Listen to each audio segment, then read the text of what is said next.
Today I'm here with Erica Johnson, a graphic designer, and we are going to be discussing numeracy in action. So please introduce yourself and what do you do? My name is Erica Johnson, and I own my own small business, Erica Johnson Design, where I do creative direction and graphic design, branding for the most part. Awesome. Yeah. How long have you worked at this job? I've been in business since about 2008 on my own. Before that, I think I started in, 1996. And I started at a consulting agency doing graphic design, and then eventually went to an advertising agency. So done sort of a whole lot of different things in the arena. Nice.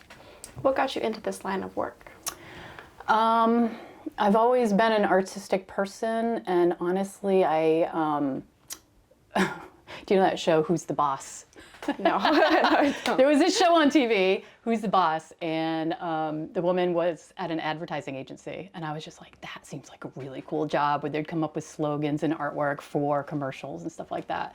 So it was kind of always in the back of my mind, I think. And as I, was looking at colleges, some of the programs, the graphic design programs, I was keen on that. So yeah. In school, why did you think math would matter in your career? I guess I wasn't really sure at the time, but it has turned out to be quite important. Yeah. Yeah. How so?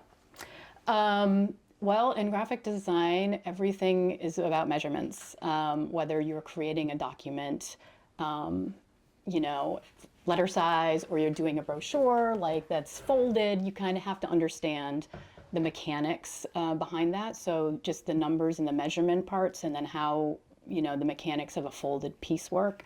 I would say that's the biggest use in my line of work. Yeah. What's your favorite part of your job that connects to math or problem solving? I actually do very much enjoy the mechanical part of it, and creating files and figuring out how to do a folded map, and how that's going to work. And then oftentimes, I will have to create comps for clients so that they can understand what it's going to look like in the end, so we can make decisions on printing and paper stock and that kind of thing. So I would say that's my favorite part of using math. Could you share an example where math helped you solve a problem, make a decision, or do your job better? Yeah, I mean, kind of what I was just saying. And also, as I've become a business owner, it's also very valuable because I have to do my own books and accounting. So that's another arena where it has become very valuable, just to kind of understand the basics of, how to do your taxes and how to bill people and how to do incremental billing and all that kind of thing. Absolutely.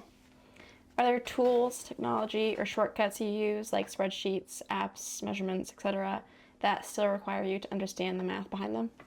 Yes.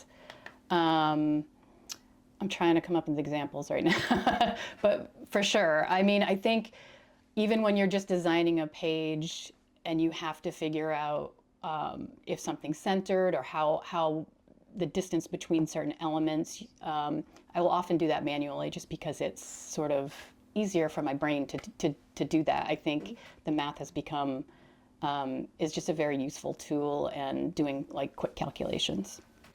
If you could go back, what skills do you wish you had paid more attention to or had been offered in school? I think what would be useful would be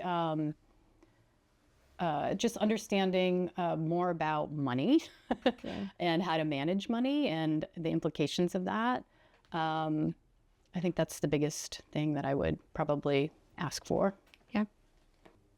If you had one piece of advice for students today, what would you say?